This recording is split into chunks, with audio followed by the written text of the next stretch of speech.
Les carnets santé, c'est Coralie Bouisset et c'est tous les dimanches dans la grande émission, les petites astuces, les petits conseils surtout et les infos santé avec vous Coralie. Coralie, vous l'avez dit, on va parler thérapie, on va changer de thérapie. Dites-nous tout. On n'est pas très loin quand même, puisqu'on va rester dans tout ce qui est plantes et fleurs, etc.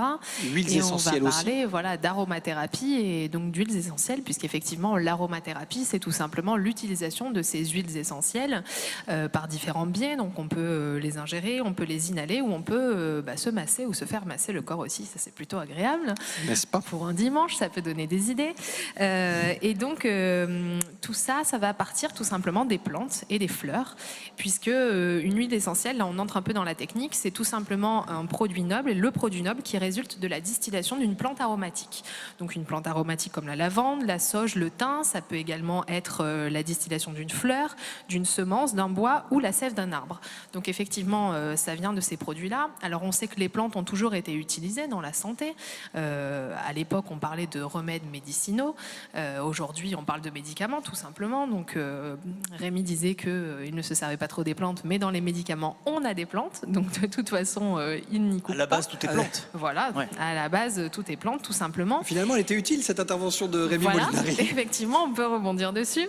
Et donc, là, on parle plus particulièrement en aromathérapie des huiles essentielles, qui sont des produits très puissants. Donc, c'est pour ça qu'il faut aussi les manier avec beaucoup de précautions, parce que ça peut être dangereux, notamment chez les enfants de moins de 3 ans. Donc, on ne les utilise pas chez les enfants de moins de 3 ans. Mais on garde à haute dose, il paraît. Tout on à croit fait. que c'est naturel, donc on fait attention, mais il paraît qu'à haute dose, il faut faire très attention. On va en parler de la posologie, et ça reste toujours sur une courte durée et à faible dose, parce qu'effectivement, ce sont des produits très puissants. Donc, interdit pour les enfants de moins de 3 ans, interdit pour les femmes enceintes aussi. Donc, il faut faire très attention. Et d'ailleurs, on évite l'automédication, entre guillemets, dans ce cas-là, et je vous conseille vraiment d'aller voir un aromathérapeute plutôt que de se lancer dans des compositions avec des huiles essentielles où on ne fait pas forcément les bons choix. Alors, ce qui est intéressant aujourd'hui, c'est que certaines marques font déjà des compositions de différentes huiles essentielles, puisque ces huiles essentielles, on va les utiliser dans plein de domaines du quotidien. Donc d'abord dans la santé, forcément, on peut les utiliser pour des problèmes de circulation, des problèmes de poids, pour renforcer ses défenses immunitaires. On peut les utiliser aussi en beauté, pour l'acné, les problèmes de peau, pour les soins bucco-dentaires ou le shampoing aussi.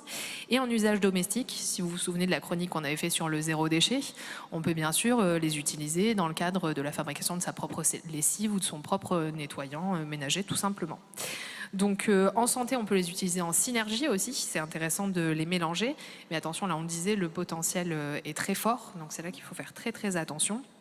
Il faut faire très attention aussi aux huiles essentielles qu'on utilise. Il faut qu'elles soient pures, il faut qu'elles soient bio, et tout ça c'est gage de qualité, et ça va permettre aussi d'éviter d'avoir des problèmes de santé sur des huiles essentielles qu'on pourrait commander sur internet et on ne sait pas d'où elles viennent et d'où elles sortent, et là ça peut être dangereux effectivement.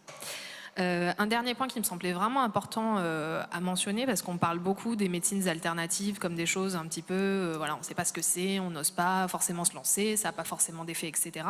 Alors attention, c'est à manier avec précaution, mais c'est de plus en plus utilisé par les établissements de santé, qu'ils soient privés ou publics. Par exemple, dans les services de chimiothérapie, on utilise aujourd'hui beaucoup d'huiles essentielles, notamment au pôle santé Saint-Jean à Cannes-sur-Mer, où avec l'accord du patient et l'accord de l'équipe médicale, ils proposent après les séances de chimio un toucher tout simplement au niveau des avant-bras et des mains à base d'huiles essentielles pour plein de vertus différentes, pour se calmer, se déstresser après la séance, et pour effectivement avoir un vrai bien-être complémentaire dans le cadre du traitement du cancer.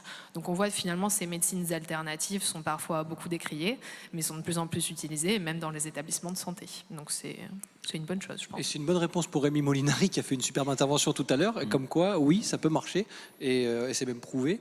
Attention tout de même, parce que je retiens aussi dans ce que vous venez de nous dire, Coralie, c'est pas parce qu'on parle de plantes et de choses naturelles que c'est inoffensif, et beaucoup de précautions avec tout ça, notamment, vous l'avez dit, pour les enfants et les femmes enceintes aussi. Oui.